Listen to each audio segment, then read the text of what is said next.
Halo semuanya, selamat datang lagi di The Lazy Gadget. Dan hari ini gue akan ngebawain salah satu headset yang seperti yang gue bilang di post community. Sebenarnya headset yang udah cukup jadul, udah rilis dari September tahun lalu, tapi karena gue rasanya salah satu barang yang paling menarik dan cukup affordable dengan kualitas yang ditawarkan dan juga semua gimmicknya, gue gue akhirnya memutuskan untuk bawa headset ini untuk di-review, untuk diinformasikan lah kalian. Jadi adalah SteelSeries RT1 Wireless, salah satu headset yang harusnya kalau kalian anak-anak gaming headset, ini salah satu yang terbaik.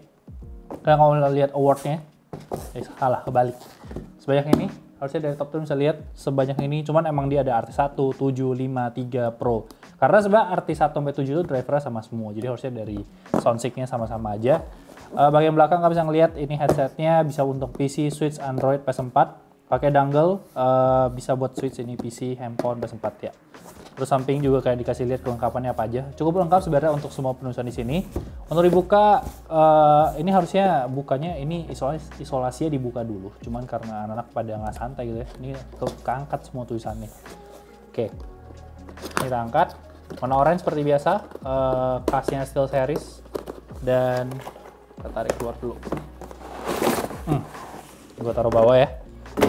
Nah, ini adalah headsetnya. Yang pertama kita dapat kabel semacam extender untuk dari USB biasa ke USB-C, karena dia itu semuanya pakai dongle USB Type-C. Jadi ini adalah dongle-nya, dan cukup disayangkan dia bikin desain yang full di tengah, karena oke untuk di Switch dan handphone nggak masalah, cuman kalau di laptop itu akan tabrakan sama port-port I/O lain. Jadi contohnya kalau di Go to HDMI, sedangkan kalau gua pakai Asus ROG Strix Go 2.4, dia desainnya tuh jatuh.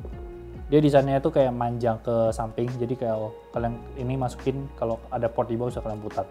Tapi karena dia udah punya extender ini, harusnya udah aman. Selanjutnya dia juga ngasih sebuah kabel. Ini adalah kabel USB, itu micro USB ini buat ngecas, dan ada mic juga di sini. Ada mic juga. Mic-nya udah cukup fleksibel tapi agak tipis. Ini adalah headsetnya. Oh ya, dia masih ada kabel 3.5, jadi bisa pakai untuk wire, cuman kabelnya ketinggalan di meja gua. Maaf, lupa. Di bagian belakang itu ada manual, kayak udah manual doang dan gak ada hal lain. Dipakai isolasi double tip, dia nempel. Ini dia juga dapat apa sih? Yang boleh dimakan ini, lupa namanya. Ya, boleh dimakan. Jangan dimakan beneran lagi. Silica gel. Oke, jadi ini gue semuanya kan gue pindahin ke bawah. Oh ya, satu lagi ya. Dia sebenarnya di bagian luar tuh dikasih ini sih. Dikasih ini. Kartu garansi. Dia kan bisa sih kartu garansinya. Cuma kartu garansinya nempel begini. Cuma gue masukin. Karena takutnya hilang. Sama bikin gak asik gitu. Nah, ini adalah headsetnya. SteelSeries RT1 Wireless. First impressionnya gue rasa semua orang yang megang ini pasti punya impresi yang sama, yaitu barang itu ringan banget. Dan itu karena dia full dibikin dengan plastik, jadi bertipis banget.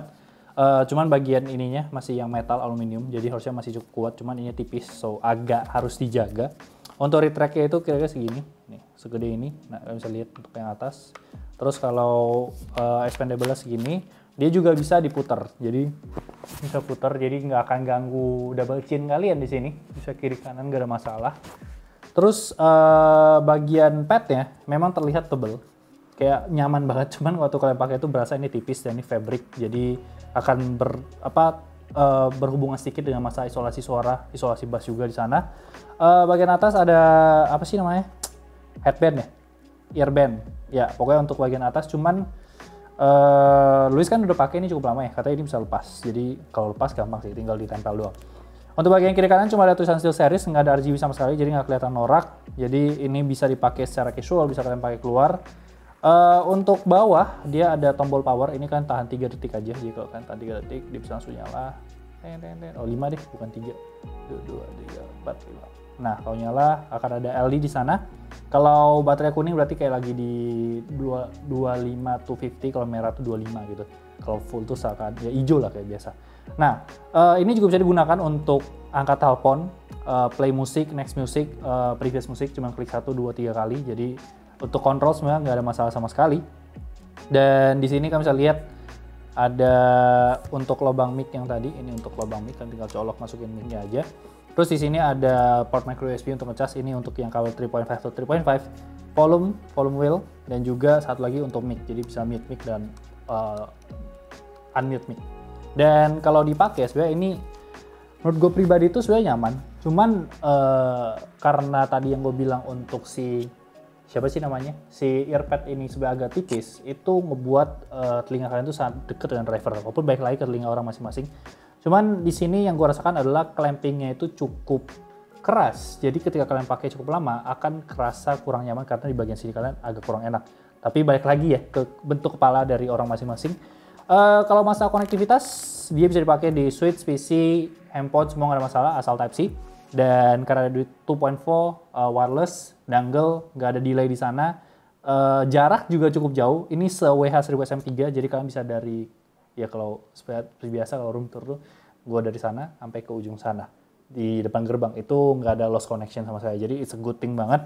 Terus kalau kita ngomongin dari software sendiri, dia menggunakan SteelSeries Engine 3. Dimana SteelSeries Engine 3 itu kalau bisa ngeliat artis atau wireless, ada indikator baterai di sana, cuman dia pakai bar, nggak ada angka, jadi nggak tahu exactly-nya berapa. Masuk ke sana kalian ada equalizer, jadi kalian bisa ngeset kayak mau lebih dominan di mana segala macam. Ada preset juga, ada flat, gaming, music, entertainment. Jadi kalian tinggal atur aja atau mau custom. Terus di sana juga ada untuk mic. Jadi untuk mic itu ada beberapa gimmick seperti kalian bisa live preview mic kayak cuma listening to your mic, jadi kalian bisa ngecek langsung.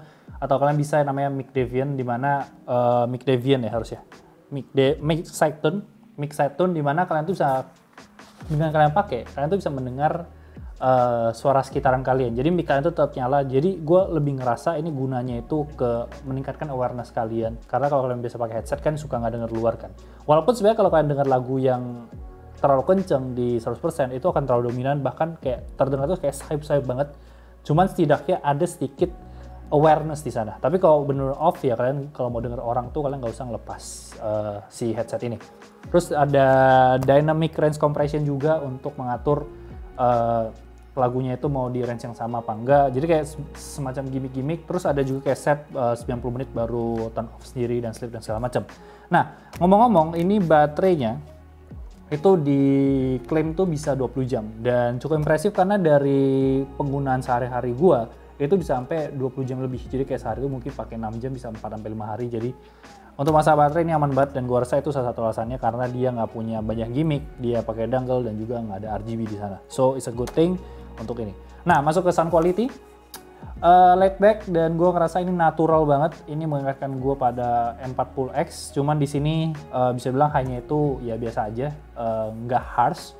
Terus untuk mid-nya itu malah ada harsh-nya sedikit, walaupun untuk mid dan vokalnya oke. Bass-nya itu tight, walaupun bass-nya ini apa ya, nggak terlalu boomy. Karena dia itu emang lebih ke natural, lebih ke mungkin kalau kalian di main game itu kalian nggak akan ngerasa terlalu meledak-meleduk kalau main game yang FPS. Sedangkan kalau kalian dengerin lagu jazz ini menurut gue enak banget, tapi kalau kalian lagu EDM mungkin ini nggak akan terlalu hidup, mungkin akan bikin kalian bosen karena nggak terlalu berwarna suaranya. Terus untuk headset ini juga soundstage-nya standar, gue nggak ngerasa kayak lebar banget. Dan sebenarnya tadi gue coba ya, karena kan gue ngerasa ini tipis ya, jadi gue coba ganti ke earpad, tau gak sih earpad Bremwest HM5 yang bukan ori, yang kayak cuman 100.000, 120.000, bisa diganti sebenarnya, tapi dia agak longgar karena untuk size-nya tuh beda. Mungkin ada yang penasaran gitu kan, gue eksperimen buat kalian. Cuman di sana suaranya jadi jauh banget, jadi gue ngerasa emang si SteelSeries ngambil desain begini dengan telinga dekat ke driver, emang tujuannya itu biar suara itu sedekat mungkin. Kalau nggak itu kayak jauh banget, kayak ada gap di sana. Kayak ini tuh terlalu tebel untuk si artis satu ini. Nah, kalau ngomongin sound quality juga, salah satu yang harus dibahas adalah masalah volumenya. Kalau volumenya di 100 dan kebetulan kalian denger lagu yang vokal-vokal tinggi atau memang lagi treble-nya tinggi, itu high-nya itu harsh banget, bahkan di titik beberapa lagu tuh gue ngerasa distorsi. Jadi gue nyaranin kalian kalau kalau denger dengan headset ini ya 70-80 lah, sekalian ngejaga telinga kalian tuh nggak kenapa-kenapa gitu. Oke? Untuk mic quality mungkin nanti gue akan kasih tesnya di video B-roll terpisah aja. Cuman gue bisa kasih sedikit gambaran buat kalian. Mic-nya kan begini. Jadi sebenarnya mic-nya tuh bisa bilang hampir nggak ada kompresi sama sekali. Bener-bener semua suara di sekitaran kalian tuh masuk. Jadi kalau kalian mau ngobrol untuk Discord doang dan segala macam tuh aman banget. Karena suara udah terarah ke mulut kalian. Suara kalian tuh clear banget, jelas banget. Jadi ketika ada suara-suara rusuh sebelah kiri kanan, itu kalian tetap bisa clear untuk suara kalian dominan. Cuman ya mungkin untuk beberapa orang akan terasa rusuh dan nggak enak gitu.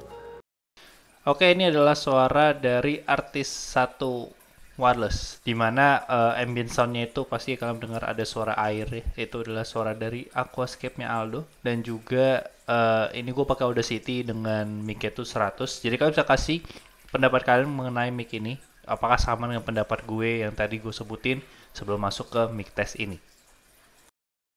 Jadi kesimpulannya ini barang sekarang dihargain 1690.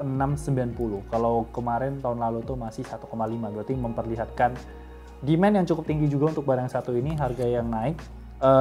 Intinya sih ini salah satu yang headset wireless gaming yang paling oke.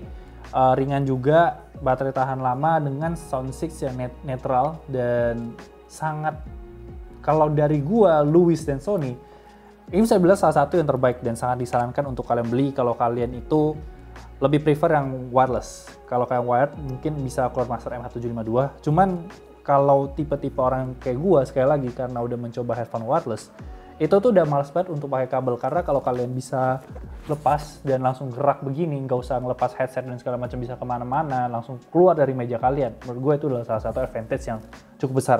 Mungkin kalian nggak akan ngerasain itu sampai kalian mencoba barang ini. Jadi itu aja, bukan barang ini aja sih, maksudnya semua barang wireless lainnya. Jadi itu aja bisa gue bahas dari SteelSeries Arctis 1 Wireless ini. Seperti biasa, jangan lupa like, comment, share. Follow Instagram kita di @lazygadget untuk berita gadget lebih update setiap harinya, dan juga follow Instagram pribadi gue di @Jordi Leonardo O-nya 2, dan jangan lupa subscribe. Thank you so much guys for watching, and I'll see you next time. Bye bye guys.